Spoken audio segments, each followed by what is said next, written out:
Hai, Assalamualaikum warahmatullahi wabarakatuh. Apa khabar semua? Terima kasih kerana masih setia lagi menonton channel Abdul Muiz Rosli. Terima kasih.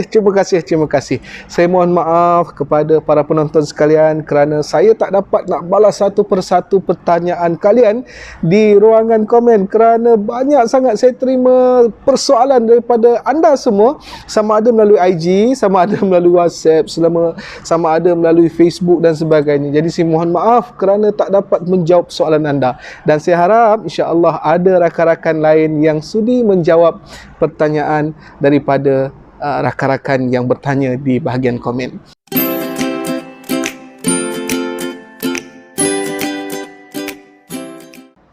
Okey, baik, para pelajar yang dikasihi sekalian, hari ini saya nak kongsikan kepada anda satu lagi peluang, iaitu untuk melanjutkan pengajian ke Institut Pendidikan Guru. Nak tahu Institut Pendidikan Guru itu apa? Jom tonton video saya sampai habis. Okey, baik pelajar-pelajar sekalian, kalau kita nak mohon Institut Pendidikan Guru, kita nak mohon di mana? Seperti yang telah saya sebutkan sebelum ini, bermula tahun ini kita ada single window, single offer. Apa itu single window, single offer? Kalian boleh mohon macam-macam program di dalam UPU, tetapi hanya satu sahaja yang akan ditawarkan kepada anda. Kan tak kiralah anda semua nak mohon matrikulasi, nak memohon asasi, nak memohon IPG, nak memohon diploma, nak memohon sijil dan sebagainya, tetapi hanya satu sahaja tawaran yang akan ditawarkan kepada pelajar-pelajar yang mohon UPU pada tahun ini. Itulah kita namakan sebagai single window, single offer. Kalau sebelum ini kita nak memohon Institut Pendidikan Guru, kita mesti mohon melalui portal yang lain. Tetapi seperti yang saya sebutkan, bermula tahun ini kita sudah boleh mohon Institut Pendidikan Guru melalui portal UPU online. Mudah sahaja, kan? Syaratnya adalah untuk memohon Institut Pendidikan Guru, syarat minima mesti dapat 5A. Berapa A? Mesti dapat 5A baru boleh mohon. Kalau tak dapat 5A macam mana? Minta maaf, untuk mohon ke IPG tak dapat kerana syarat minimanya ialah 5A. Nanti saya akan ceritakan kepada anda bagaimana cara untuk masuk ke jalan lain ke bidang pendidikan tetapi bukan melalui IPG. Saya akan kongsikan nanti. Pelajar-pelajar yang saya kasih sekalian, bila anda nak mohon Institut Pendidikan Guru di dalam UPU, anda perlu meletakkan Institut Pendidikan Guru pada pilihan yang pertama hingga keempat. Tak kiralah anda nak letakkan IPG itu di pilihan yang keberapa, yang penting mesti berada dalam antara pilihan pertama hingga pilihan keempat. Contohnya, pertama anda nak masuk asasi, yang kedua anda nak masuk matrikulasi, yang ketiga nak masuk IPG, boleh, tak ada masalah. Ataupun anda rasakan bahawa anda layak untuk masuk ke IPG, letaklah IPG di ruangan yang pertama, kemudian IPG pada ruangan kedua, kemudian IPG pada ruangan ketiga, kemudian letakkan pula asasi di ruangan keempat, matrik di ruangan ataupun pilihan kelima. Tak ada masalah. Yang penting mesti diletakkan antara pilihan pertama hingga pilihan keempat sahaja. Seterusnya pelajar-pelajar sekalian, sebenarnya di IPG ada banyak sangat pilihan kursus yang ditawarkan kepada anda. Cuma antara kita nak pilih ataupun tidak sahaja, bergantung kepada apa yang kita minat dan apa yang kita suka.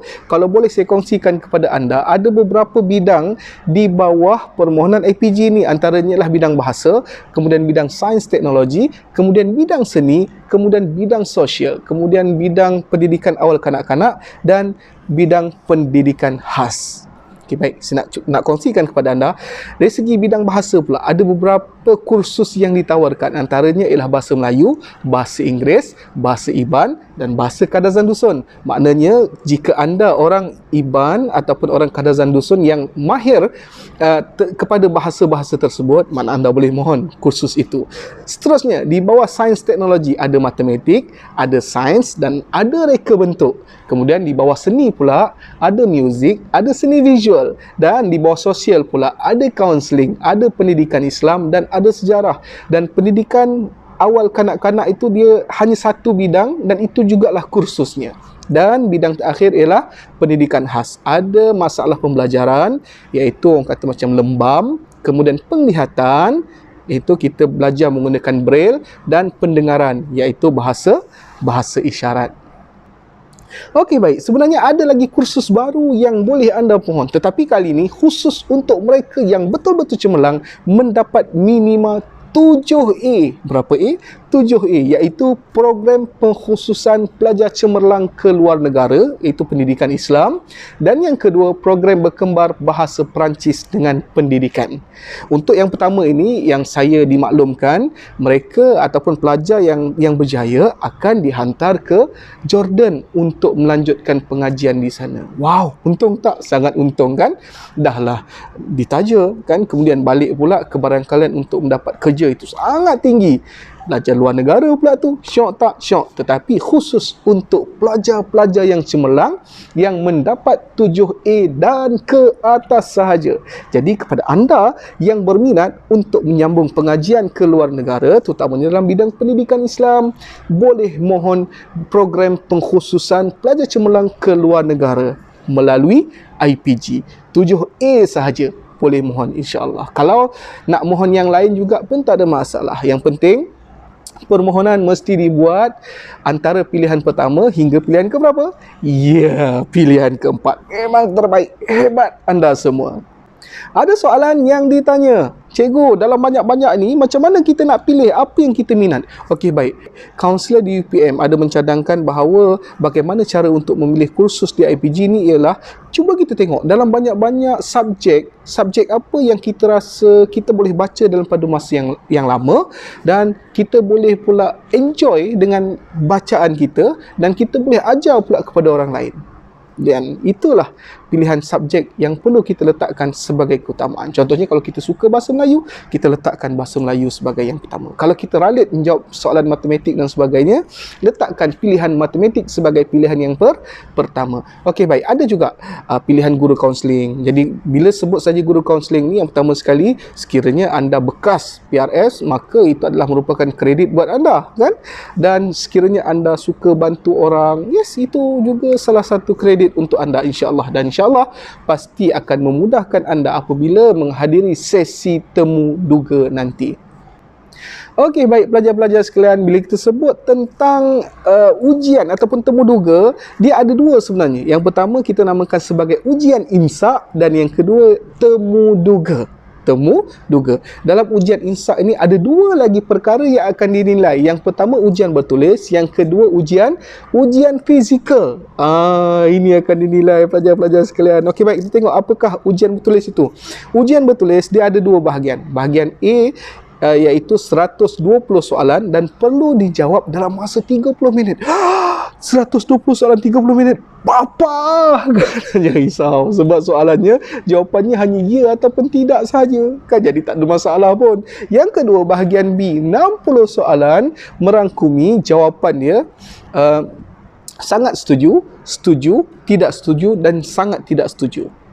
Ya, 15 minit sahaja untuk menjawab 60 soalan. Seterusnya, yang kedua kita sebut sebagai ujian fizikal. Bila kita dah dipanggil temu duga, bawalah satu baju lebih, sebab baju lebih itu untuk ujian fizikal. Ada beberapa ujian fizikal yang akan dikenakan. Antaranya ialah tekan tubi tanpa henti, yang kedua bangkit tubi tanpa henti, yang ketiga jangkauan meluncur, yang keempat blip test. Nak tahu macam mana semua benda tu, bolehlah cuba cari di YouTube. InsyaAllah akan ada semua itu. Kan? Akan ada semua tu. Yang penting anda perlu tahu dan anda perlu belajar bagaimanakah cara sukan ataupun ujian fizikal tersebut. Dan sebelum anda menghadiri temu duga, tolong pastikan diri anda itu fit untuk menghadiri temu duga fizikal. Sebab kalau kita tengok blip test ini dia perlu berlari. Dia letakkan 20 meter, kita lari daripada point A ke point B, point A, mengikut masa yang ditetapkan. 20 meter, yes, 20 meter tu pendek aja, tetapi kalau sudah ulang alik, kan, satu tahap itu ada 8 kali, kan. Susah juga kan? Jadi anda perlu fit perlulah bersedia dari segi tubuh badan, kesihatan dan sebagainya untuk anda lulus dalam ujian fizikal. InsyaAllah tak ada masalah. Mudah saja kan? Mudah. Okey, baik. Kemudian dah selesai, barulah anda akan menghadiri temu duga. Dan apa yang akan dilihat pada temu duga ni? Ada beberapa perkara yang akan dilihat. Yang pertama sekali personality, yang kedua penampilan, yang ketiga cara bercakap, dan yang keempat adalah suara. Saya dimaklumkan temu duga ni dia akan letakkan calon jauh daripada penemu duga. Sebab apa? Yang pertama, mereka nak lihat personality kita daripada atas sampai ke bawah, dan yang kedua, mereka nak mendengar suara kita, bagaimana lontaran vokal kita itu mampu menarik perhatian para penemu duga. Kan? Dia akan letakkan kita jauh sedikit, bukan berhadapan dengan penemu duga. Maknanya jauh sikit lah, supaya dia dapat lihat dari atas sampai ke bawah, dan yang paling penting sekali, dia dapat mendengar suara kita sebagai seorang calon guru. Pelajar-pelajar sekalian, saya katakan tadi, nak masuk ke IPG syaratnya agak sukar sebab perlu ada 5A. Macam mana kalau tak ada 5A? Dan macam mana pula kalau saya ni betul-betul nak jadi cikgu? Ini soalan yang biasa kita dengar ya, pelajar-pelajar sekalian. Baik, nak jadi cikgu tak ada masalah. InsyaAllah peluangnya masih ada. Yang penting kita itu sendiri rasa masih ataupun rasa bersedia untuk meneruskan pendidikan dan pengajian. Okey, baik. Katakan kalau kita tak dapat masuk ke IPG, apa yang kita boleh buat? Baik, bila anda tak dapat masuk ke IPG, anda boleh menyambung pengajian ke diploma, ke asasi, ke matrikulasi, ke STAM, ke STPM. Tak ada masalah. Boleh, tak ada masalah. Selepas habis STPM, selepas habis STAM, matrikulasi, asasi dan diploma, anda boleh memilih bidang pendidikan di universiti untuk bidang ijazah anda, untuk peringkat ijazah anda. Maksudnya habis semua yang saya sebut tadi, anda boleh menyambung pengajian dengan memilih kursus pendidikan di dalam UPU. Maksudnya anda tak masuk dah lah di IPG, anda akan belajar pendidikan di universiti. Ada banyak universiti yang menyediakan bidang-bidang pendidikan ini. Antaranya ialah UPSI. UPSI ni Universiti Pendidikan Sultan Idris. Dah tentulah banyak bidang yang ditawarkan kan?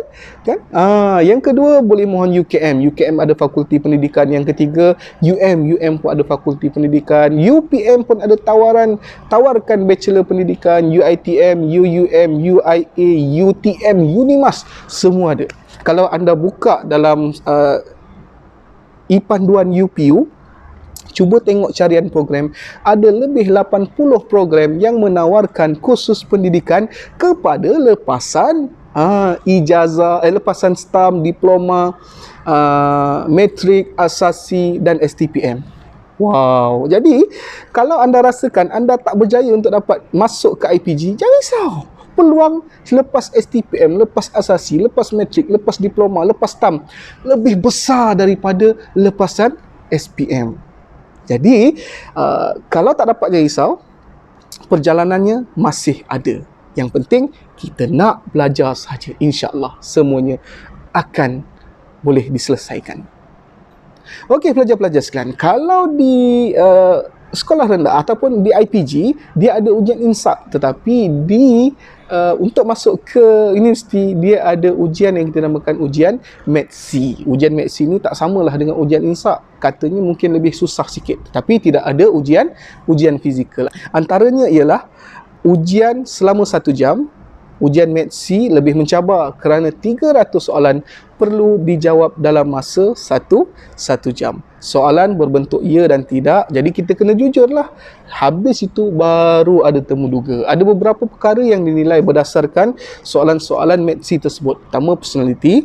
Yang kedua, minat kerjaya. Yang ketiga, integriti. Dan yang keempat, kecerdasan emosi. Jadi, kepada pelajar-pelajar yang berminat untuk mendapatkan ataupun nak menyambung pengajian selepas SPM terutamanya dalam bidang pendidikan, ada 2 sahaja cara. Yang pertama, di UPSI, iaitu Diploma Pendidikan Awal Kanak-kanak. Dan yang kedua, di Institut Pendidikan Guru. Ada lebih 30 kursus yang ditawarkan untuk anda pilih. Dan untuk maklumat anda semua, lepasan IPG akan mengajar di sekolah rendah dan lepasan universiti akan mengajar di sekolah sekolah menengah. Cuma satu saja yang saya nak sebut. Saya kena sebut benda ni supaya anda tahu dan faham dan anda beringat.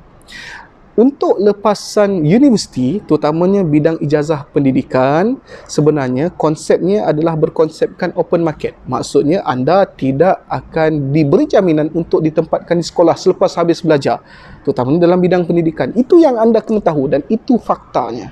Supaya anda tidak terlalu mengharap dan memikirkan bahawa habis saja belajar ijazah, aku akan masuk ke sekolah. Tidak. Tidak.